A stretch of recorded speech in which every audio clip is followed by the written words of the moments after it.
할렐루야. 예. 오늘도 주님의 은혜가 함께하는 귀한 시간이 될 줄로 믿습니다.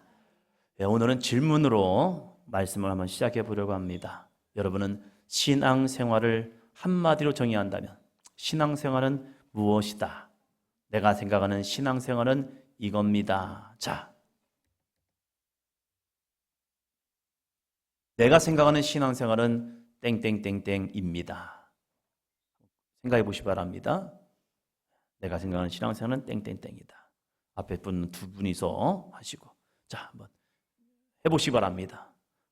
왼쪽에 있는 분이 먼저 대답하시고 오른쪽에 분이 이제 답을 해주시기 바랍니다. 내가 생각하는 신앙생활은 이거다.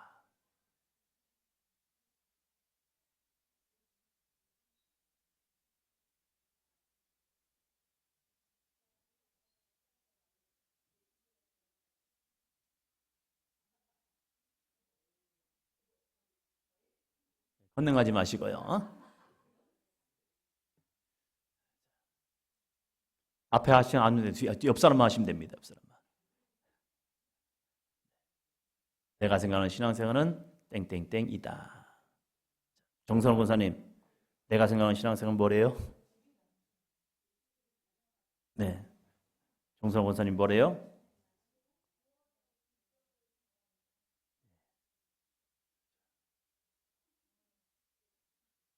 주례 성도님 뭐라고 하십니까? 네. 이소영 권사님, 장로님 뭐라고 하십니까? 천국잔치다. 신앙생활은 천국잔치다. 그러면 잘해야겠네요. 천국장치다. 천국장이다. 하면 안 되겠고. 자, 권사님이 생각하는 거는 장로님 뭐랍니까?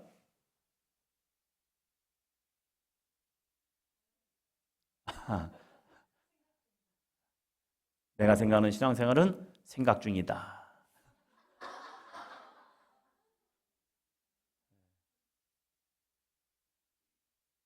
강남 권사님, 시자원 집사님 뭐라고 말씀하십니까? 주님과 동행하는 삶이다. 시자원 집사님, 권사님 뭐라고 하십니까? 구원에 갈리는 여정이다. 네. 민서가 집사님 뭐라고 하십니까? 야, 내가 죽는 것이다. 민석이는 뭐라고 하십니까? 순종이다. 제가 생각하는 신앙생활은 무엇일까? 하나님의 말씀에 순종하는 것. 끊임없이 내 속에서 뭔가 일어나는데 그 일어나는 것을 죽이고 순종하는 것. 그것이 예수님을 닮아가는 것 같고 이 노아가 갔던 길도 바로 순종의 길인 것 같습니다. 끊임없이 내 고집이 내 안에 올라옵니다. 선악과를 먹은 우리들은 이 내가 옳은 것 같아요. 내 판단이 옳은 것 같고 내 결정이 옳은 것 같고 내가 가는 길이 옳은 것 같은데 하나님은 내가 가는 길이 아니라 너 이 길로 한번 가보지 않겠니? 라고 우리를 권면하고 계시다는 거예요. 그럴 때 그 길을 찾아가는 것, 이것이 신앙생활이 아닐까 저도 생각을 합니다. 각자가 생각하는 길은 다릅니다. 각자가 자기의 기질과 성향과 성품에 의해서 내가 생각하는 신앙생활은 이겁니다. 근데 그 가운데는 불순종이야 이렇게 없었으면 좋겠어요. 내 마음대로 가는 거야 이것도 없었으면 좋겠고 우리 예수님을 닮아가고 주님의 뜻을 이루고 예수님을 더욱더 정말로 그 모습 그대로 살아갈 수 있는 저와 여러분이 되었으면 좋겠습니다. 예수님께서 나를 따라오는 것은 무엇인가에 대해서 분명히 우리에게 제시해 주셨습니다. 마태복음 16장 24절 같이 읽습니다. 이에 예수께서 제자들에게 이르시되 누구든지 나를 따라오려거든 자기를 부인하고 자기 십자가를 지고 나를 따를 것이니라. 아멘. 누구든지 나를 따라오려거든 신앙생활이죠. 주님의 길을 가려면 신앙생활하면 두 가지를 이야기합니다. 자기를 부인하고 자기 십자가를 지고 나를 따를 것이다 라고 말합니다. 여기에서 두 가지 자기를 부인, 자기를 십자가를 져라 라고 말합니다. 그러면 자기를 부인한다는 것은 인생의 주도권을 포기하는 겁니다. 나를 부인한 것은 내 인생의 주도권을 내가 포기하는 겁니다. 내 경험, 내 상식, 내 판단이 옳다는 주장을 내려놓는 것. 그리고 하나님 앞에서 자기 없음, 나 없어요. 내 생각 없어요. 내 결정 없습니다. 분명히 했었어요. 내 인생의 계획을 세웠는데 주님께서 나를 인도하실 때 그 인생의 계획을 내려놓고 주님이 원하시는 대로 가는 것, 이것을 자기 부인이라고 말합니다. 그러면 자기 십자가는 무엇일까? 자기 뜻을 따르기 위해 감수해야 할, 주님의 뜻을 따르기 위해 감수해야 할 구체적인 수고와 책임입니다. 그냥 따라오라는 게 아닙니다. 자기 십자가를 지랍니다. 그 십자가는 분명한 수고와 책임이 있습니다. 다른 사람들이 대신 져주는 것이 아니라 자기에게 맡겨진 사명을 묵묵히 지어가는 것, 이것이 자기 십자가인 줄로 믿습니다. 예수님으로 인하여 기쁘게 감당하고 수고와 헌신하는 것, 이것이 자기의 십자가가 되어야 할 줄로 믿습니다. 그래서 이 여정이 힘들고 어려운 모습은 있어요. 그럼에도 불구하고 힘들고 어렵다는 것으로 정말 절망이 아니라 주님으로 인하여서 기뻐하는 삶이 되었으면 좋겠습니다. 오늘 하나님의 거룩한 산 꼭대기 예배 자리에 오신 여러분을 주님의 이름으로 축원합니다. 옆에 계신 분들과 함께 인사를 나누도록 하겠습니다. 순종이 방주를 완성합니다. 이 노아의 여정을 보니까 순종하는 것, 언제 어떻게 이것을 다 만들 수 있지? 내가 이것을 어떻게 감당할 수 있지? 처음부터 끝을 바라봤다면요, 정말로 감당이 안 됐을 겁니다. 그런데 하루 이 믿음의 여정을 가면서, 순종의 여정을 가면서 마지막에 보니까 하나님이 이렇게 말씀하고 있습니다. 다 됐어. 다 이루었어. 너 수고했어. 너 완성되었구나 하면서 하나님이 그 노아의 순종한 마지막 모습을 보면서 와, 너 잘했다 하면서 박수 쳐 주셨을 겁니다. 오늘 우리가 나눌 두 번째 노아의 이야기도 마찬가지입니다. 은혜를 입은 노아에게 주어진 사명과 순종에 관한 말씀입니다. 하나님은 노아에게 세상을 심판할 것을 알리셨습니다. 그리고 그 심판 가운데 구원의 길을 보여주었습니다. 너 이 길로 가면 살 수 있어. 너 이렇게 하면 살 수 있어. 근데 노아가 다른 길로 간 것이 아니라 하나님의 말씀에 순종하여 그 말씀의 길로 갔습니다. 갔을 때에 노아를 통하여 방주가 완성되는 은혜가 주어졌습니다. 자기의 힘으로만, 능력으로만 아닌 것 같아요. 하나님이 그 모든 것을 감당할 수 있는 은혜와 힘과 능력을 주신 줄로 믿습니다. 오늘 제목입니다. 함께 읽도록 하겠습니다. 노아 2, 다 준행하였더라.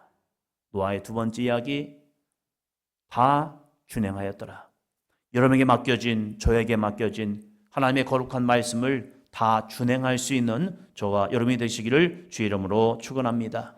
우리의 신앙생활이 말에만 머물지 말고 노아처럼 순종의 삶을 통하여서 우리의 삶을 통하여 우리의 구원할 수 있는, 우리를 구원하는 방주가 점점점 더 세워지고 더 높아지고 더 완성되어져가는 삶이 되시기를 바랍니다. 자, 첫째, 같이 합니다. 순종은 하나님의 설계대로 지어지는 것입니다. 순종하면서 다른 내 마음대로 가는 게 아닙니다. 순종이라는 것은 하나님의 말씀을 쫓아가는 거죠. 하나님, 내가 말씀을 압니다. 내가 순종하겠습니다. 그런데 딴 길로 가요. 하지 않아요. 그것을 불순종이라고 말합니다. 노아는 하나님의 말씀이 주어졌습니다. 그 주어졌을 때 노아는 그 말씀의 설계대로, 내 생각이 아니에요. 하나님의 말씀하신 그대로 다 모든 것을 이루었다는 겁니다. 노아의 방주는요, 그냥 자그마한 배 한 척을 짓는 것이 아니었습니다. 방주의 재료, 크기, 창문의 위치까지 아주 선밀하게 가르쳐 주었습니다. 그리고 그는 이렇게 짓기를 시작합니다. 무려 크기를 보니까요, 이 크기를 보니까 길이가 135m, 폭이 22.5m, 넓이가 13.5, 높이로 보니까 아파트 5층짜리 나는 거대한 이 상자 같은 건물입니다. 자, 오늘 창세기 6장 봅니다. 14절로 15절. 창세기 6장 14절로 15절입니다.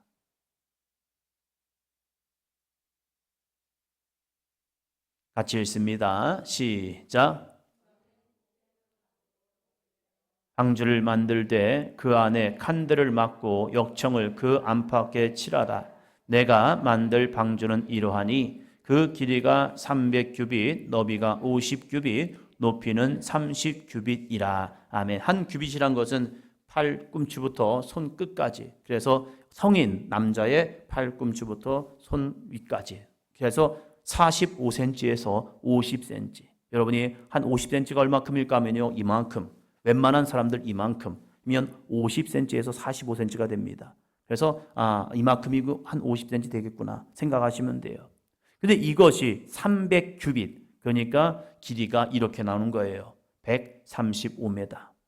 축구장보다 더 긴, 우리가 초등학교 때 100m 달리기 해봤잖아요. 열심히 뛰어가지고 가는 그 길이.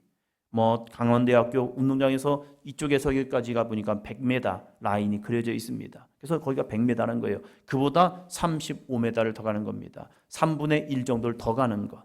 그러니까 여기 끝에서 저희 끝까지 정도 되는 그러한 거리인 것 같습니다. 폭이 22.5m, 그리고 높이가 13.5m. 이러한 건물, 이러한 방주를 짓는 겁니다. 하루아침에 1년, 2년 수고해서 지을 수 있는 크기는 아닙니다. 그런데 이 방주의 모습을 보니까 이렇게 그려지게 됩니다. 1층, 2층, 3층, 상중하. 그런데 여기 이 배에 보면요, 특징이 있습니다. 앞뒤에 배를 만들면 대부분 배를 움직일 수 있는 뭐가 있죠? 키가 있어요. 운전대가 아니라 키가 있어요. 그래서 키로 이렇게 예전에 키가 있어가지고 자그마한 이 뒤에, 맨 뒤에 키가 크지도 않아요. 작은데 이걸 통하여서 뭐합니까? 배가 움직여요. 또 배를 움직이기 위해서 뭐가 필요하죠? 돛이 있어야죠. 돛이 있어서 바람을 타고 갈 수 있잖아요. 그러면 바람이 안 불 때는 뭘 하죠? 저을 수 있는 노가 있어야죠. 근데 노를 낄 수 있는 게 없어요. 우리가 거북선을 보면요, 옆에 구멍이 있어가지고 거기다가 노를 쭉 뺍니다. 그리고 열심히 젓습니다. 밑에서 북소리에 맞춰서 이쪽 저쪽 하면서 잘 열심히 저어야 이 배가 나아갈 수 있습니다. 그런데 이 배의 특징을 보면요, 노도 없어요. 위에 닷도 없습니다. 돛이 어때서 돛. 그리고 뒤에는 키가 없어요. 그럼 이것은 박스로서 그냥 올려지는 겁니다. 이걸 무엇을 상징합니까? 내 경험과 기술로 이 배가 움직이는 것이 아니라 하나님의 거룩한 인도하심 속에서 그냥 순종하며 동동 떠 있는 겁니다. 그리고 하나님이 이 배를 움직이는 곳에 그냥 쓰는 겁니다. 우리의 인생에도 때로는 이러한 상황이 주어집니다. 내가 어디로 가야 할지, 내가 어떻게 해야 할지 모르는 상황 속에서 우리의 전 인격적인 삶을 주님께 맡길 때가 있습니다. 이것을 순종이라고 말합니다. 그냥 내 인생 나도 모르겠어 하고 자포자기가 아니라 하나님께 모든 삶을 맡기는 삶.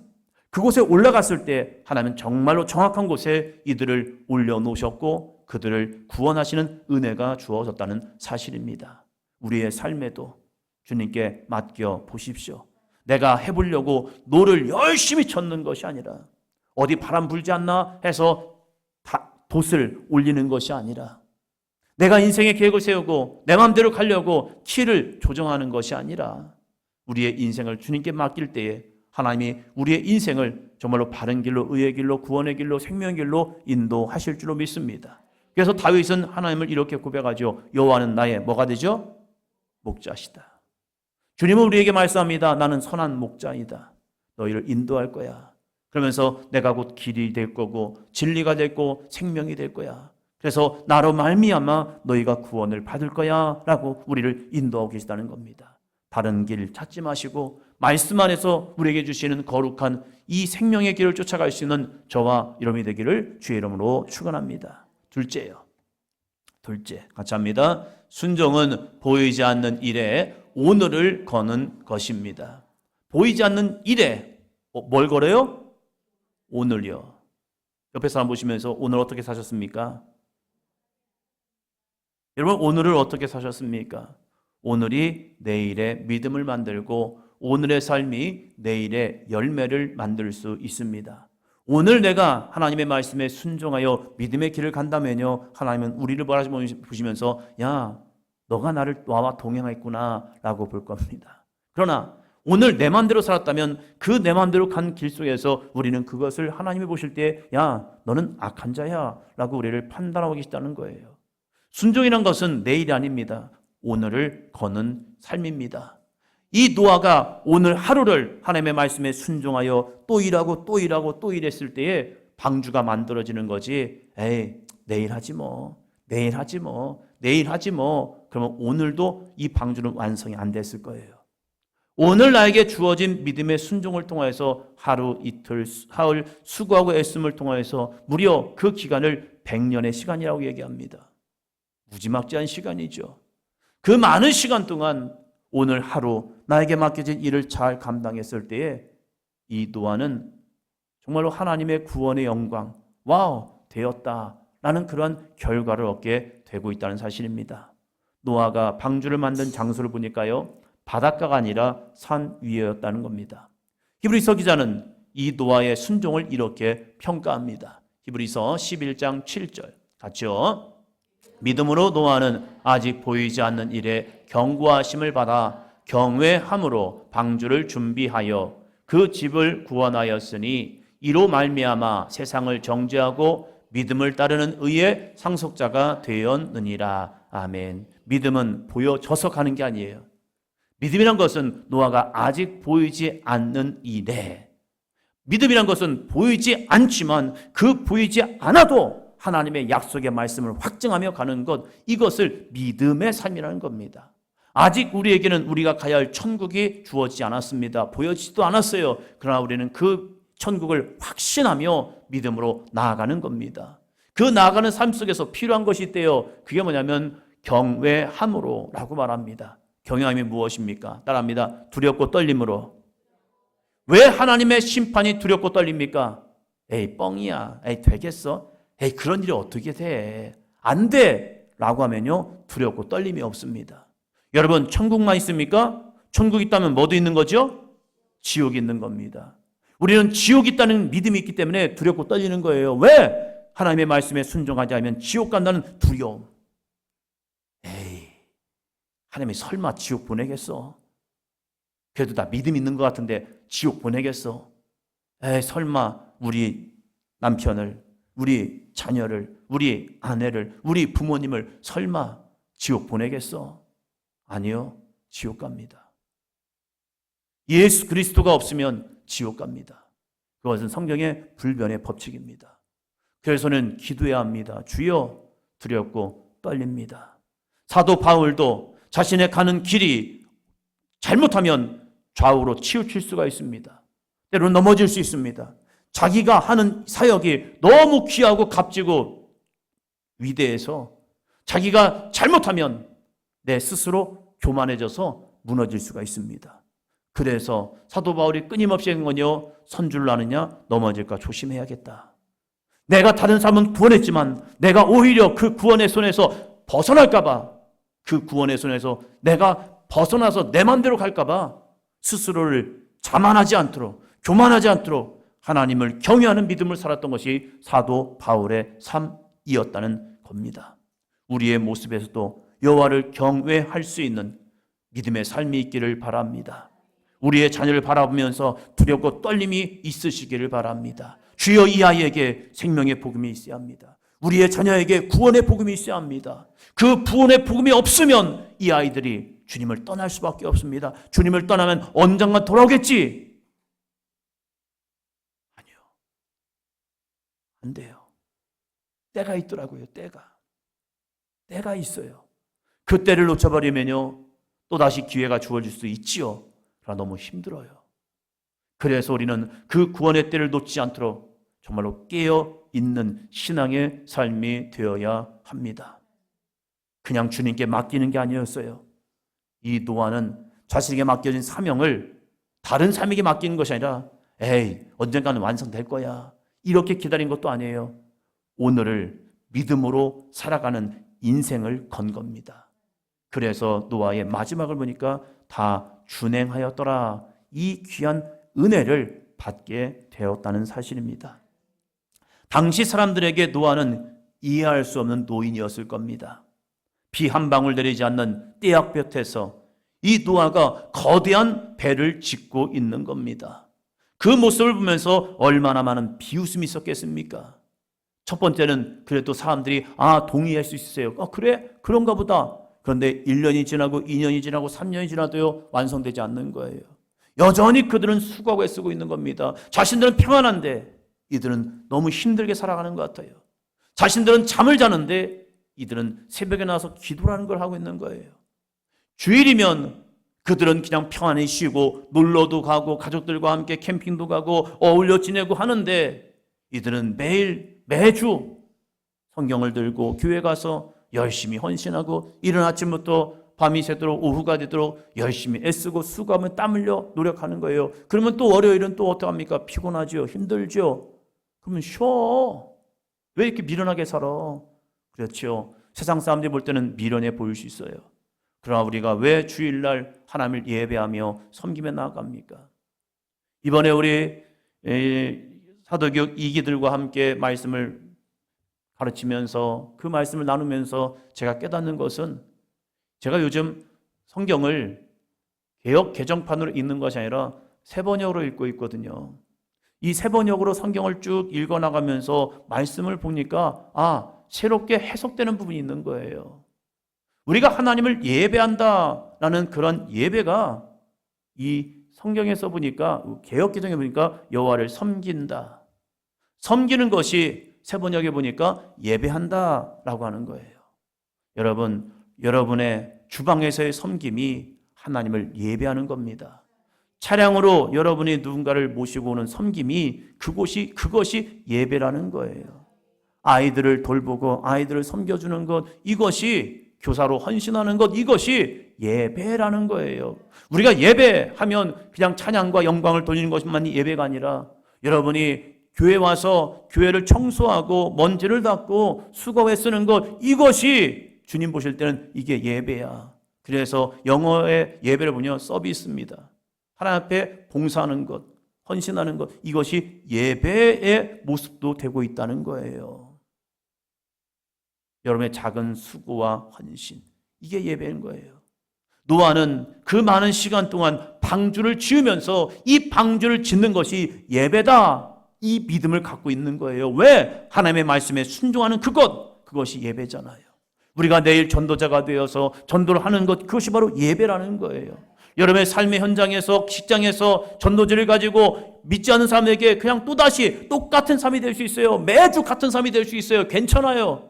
그들에게 전도지를 나누면서 신앙생활을 해보라고, 믿음생활을 해보라고, 교회 나가보라고, 이것이 바로 예배의 모습인 줄로 믿습니다.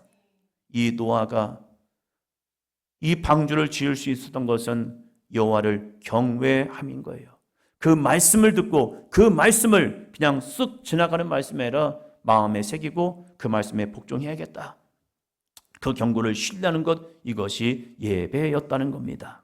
진짜 순종은 내 눈에 증거가 보일 때 움직이는 것이 아닙니다. 같이 한번 읽습니다. 시작. 하나님의 약속 하나 붙잡고 남들이 가지 않는 길을 묵묵히 가는 것입니다. 순종이란 것은 그거예요. 하나님의 약속 하나 붙들고 왜 그래? 너 왜 그래? 하나님이 나에게 약속하셨거든요.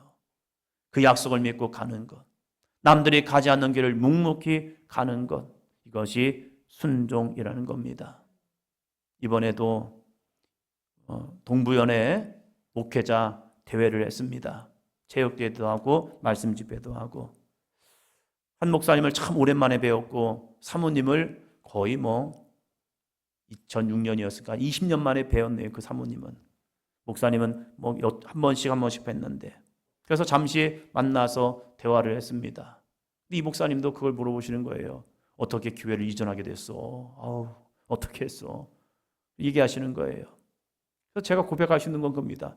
제가 간다고 가는 겁니까? 아니죠. 너무도 감사하게 저에게 이런 기회가 주어졌고, 이 기회 속에서 저희 교인들에게 우리 한번 도전해 봅시다. 하나님이 우리에게 주신 기회인 것 같고 하나님이 우리에게 주신 은혜인 것 같습니다. 한번 해봅시다 라고 했을 때 저희 교인들이 같이 순종해서 왔다. 순종했기 때문에 온 거지, 순종하지 않았으면 어떻게 오겠습니까? 그래서 저희 교인들한테 너무 감사합니다 했더니 그래 잘했어. 기회는 아무 때나 주어지는 게 아니지 하면서 저에게 이런 권면해 주시고 말씀해 주시더라고요. 순종이란 것은 남들이 가지 않는 길을 묵묵히 가보는 거예요.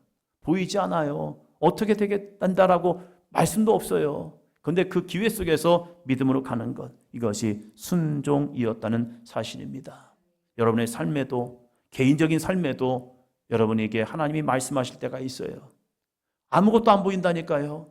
그런데 하나님의 약속 하나만 붙들어요. 그것이 여러분의 빛이 될 줄로 믿습니다.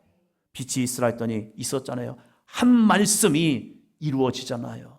여러분에게 이 생명의 말씀을 붙들고 나아가기를 축원합니다. 셋째요.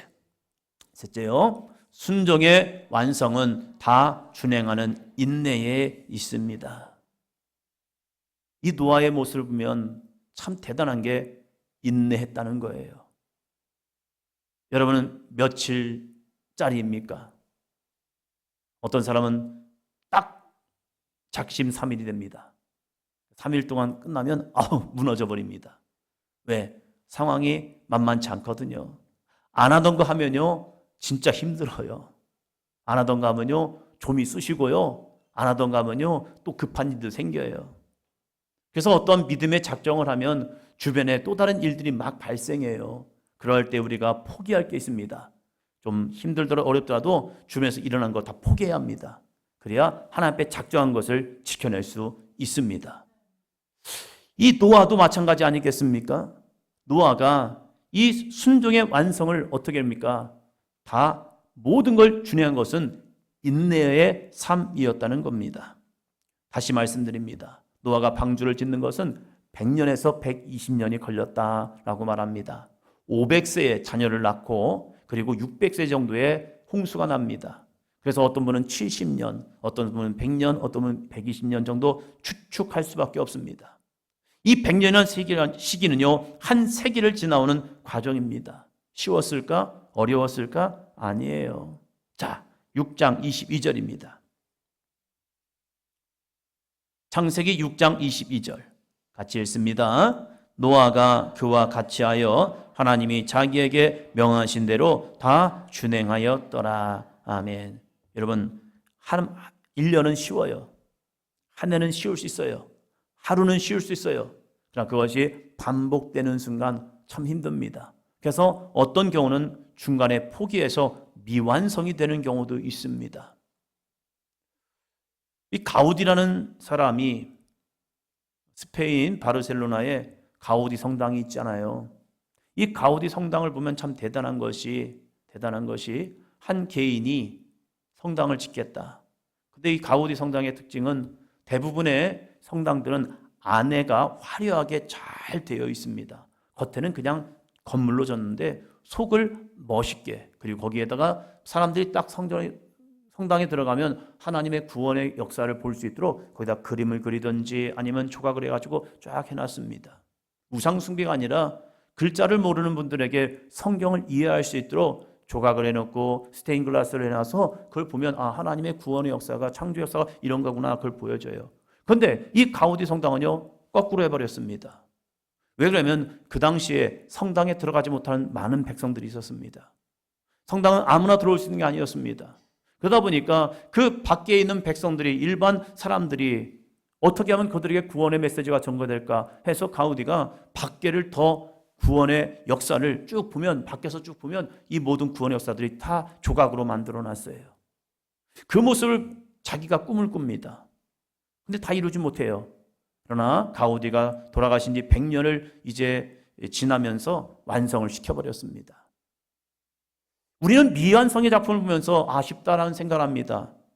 그러나 누군가 그 뒤를 이어지면 만들 수도 있죠. 때로는 우리의 신앙의 여정 속에서 하나님이 주신 거룩한 꿈과 비전이 있지만 끝마치지 못한다면 어쩌면 거기에서 끝날 수도 있어요. 그러나 우리의 구원의 여정에 하나님에 맡겨진 거룩한 사명을 끝까지 감당할 수 있는 삶이 되시기를 바랍니다. 자, 같이 한번 읽습니다. 순종은 시작하는 것도 중요하지만 끝까지 마치는 것이 필요합니다. 옆 사람 보면서 끝까지 달려봅시다. 인생에 포기하는 사람도 있어요. 신앙을 내려놓는 경우도 있습니다. 중도에 멈춰서는 경우도 있습니다. 다시 일어나야 합니다. 오늘 찬양처럼 왜 다시 멈추게 됩니까? 멈춘다는 것은요, 그만큼 힘든 과정이 있기 때문에 그래요. 그냥 포기하는 게 아니잖아요. 힘들기 때문에, 지치기 때문에, 때로는 응답이 너무 더딘 것 같아서 나 그만하겠습니다 라고 멈출 수 있어요. 그러나 그 멈춤에서 주님이 우리를 다시 불러주고 계시잖아요. 다시 일어나지 않겠니? 다시 기도하지 않겠니? 다시 부르짖지 않겠니? 그럴 때 힘든데 나 못해요 포기하는 것이 아니라 다시 일어서시기를 바랍니다. 시작도 중요해요. 그러나 끝까지 마치는 것이 필요하다는 겁니다. 이 노아가 매일 아침 일어나서 도끼를 들고 나무를 팰 때마다 무슨 생각을 했을까? 오늘도 또 해야 하네. 오늘도 또 해야 하네. 오늘도 또 해야 하네. 힘들어, 어려워. 아이들을 키워보니까 아이들과 함께 무슨 일을 하는 게 참 힘들어요. 왜냐하면 아이들과 조금 뭔가 하다 보면요, 늘 나오는 말이 힘들어예요. 제가 국사봉을 좋아했습니다. 퇴계동에 살면서 국사봉을 좋아해가지고 아이들과 제 로망이 그렇게 산행하는 그런 거예요. 아내하고도 같이 가면서 가는 거예요. 그래서 아내한테 같이 가자 하면요, 자기는 등산 체질이 아니래요. 아이들을 꼬십니다. 야, 가자. 아빠가 맛있는 거 사줄게. 이 세 명을 데리고 가잖아요. 그러면요, 하나이가 시작합니다. 힘든데 하면요, 그때부터 이게 번져요. 그래서 어떻게 할까 이걸 하나씩 업고 가볼까? 가지고 한번 해보자 했는데 한 2번 올라갔나? 그리고 다 끝났어요. 그럼 안 되겠다, 나라도 해야겠다 해가지고 혼자 막 그냥 트레킹하는 식으로 올라갔다 내려갔다 이렇게도 하고 그랬었어요. 아이들과 함께 한다는 것은 그 마음과 뜻이 전해지는 게 만만치 않습니다. 노아의 자녀들, 이 아이들은 어떠했을까? 아버지가 매일처럼 뭔가를 짓습니다. 그리고 아버지가 아이들에게 권면했겠죠. 야, 아빠를 도와주지 않겠니? 하면서 아빠랑 일을 합니다. 근데 이 아빠는 정말로 성실하게 열심히 해요. 그럴 때 이 아들들이 그걸 따라온다는 거, 저는 그것이 기적이라고 생각해요. 저희 아버지도 아들 셋을 낳아가지고 일을 시키시는데 하다 보면 힘들어요. 형은 그래도 4살이 많고 형은 2살이 많잖아요. 저는 어리잖아요. 형들하고 같이 일하다 보면 힘들어가지고 아빠 나 일 못하겠는데요. 그래 넌 쉬어. 이게 해주시더라고요. 매일처럼 일을 한다는 거 정말 어려운다니까요. 그러나 100년의 시간을 순종으로 심었습니다. 자, 같이 한번 마지막으로 읽습니다. 시작.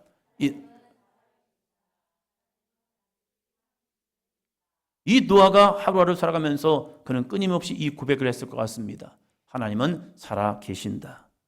그 말씀은 반드시 응답된다. 그 말씀은 반드시 이루어진다. 그러면 그 심판의 말씀 속에서 내가 하나님의 거룩한 상을 받을 자야. 내가 오늘 수고하는 이 수고는 하나님께 상 받기 위한 거룩한 여정이야. 할렐루야. 오늘 여러분의 이 예배가 그냥 왔다 가는 게 아닙니다. 하나님 앞에 상 받는 일입니다. 옆에 사람 보시면서요, 참 잘했어요. 참 잘하신 겁니다. 참 잘하신 겁니다. 오늘의 우리들의 예배가 하나 둘씩 쌓여져서 우리를 살리는 구원의 방주가 더욱더 견고하게 만들어지는 귀한 삶이 될 줄로 믿습니다.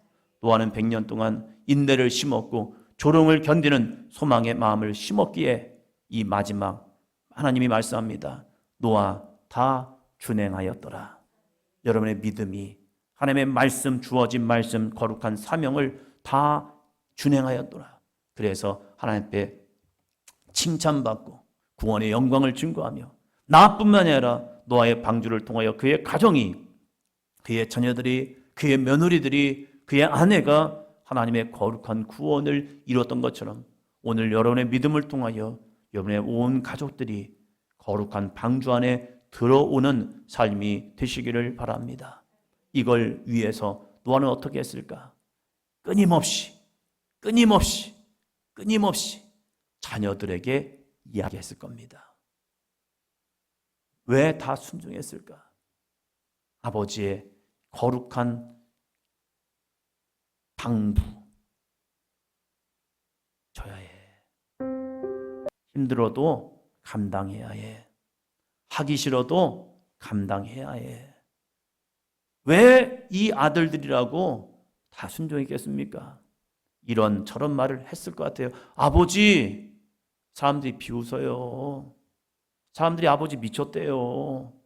사람들이 아버지 이상하대요. 그걸 따르는 우리들도 이상하다고 그래요. 아버지가 이상하지도 하면 하지 말라고 해야지. 너네도 같이 하냐? 하면서 얼마나 많은 비웃음이 있었겠습니까? 그런데 아니야. 아니야. 얘들아, 이거 줘야 해. 이거 줘야 나와 우리가 함께 사는 거야 하면서 그 아버지, 도망쳤던 그 아들도 다시 데려와서 왜 힘들어? 어려워? 그래도 같이 있어. 좀 어려우면 쉬어. 아빠는 일할게. 그러면서 여전히 하는 그 모습이 싫어서 떠나갔지만 혼자 일하는 아버지를 보면서 다시 돌아와서 아버지 알았어요. 같이 할게요. 하면서 다시 연장을 들고 방주를 치어가는 아들들의 모습을 그냥 그렇게 느껴져요. 때로는 우리들이 지쳐서 힘들어서 다시 나가고 싶지만 다시 하나님이 우리를 부르셔서 이 방주를 치우라고 하고 있잖아요. 우리의 마지막 따라합니다. 다 준행하였더라. 옆에 사람 보시면서요. 다 준행하였더라.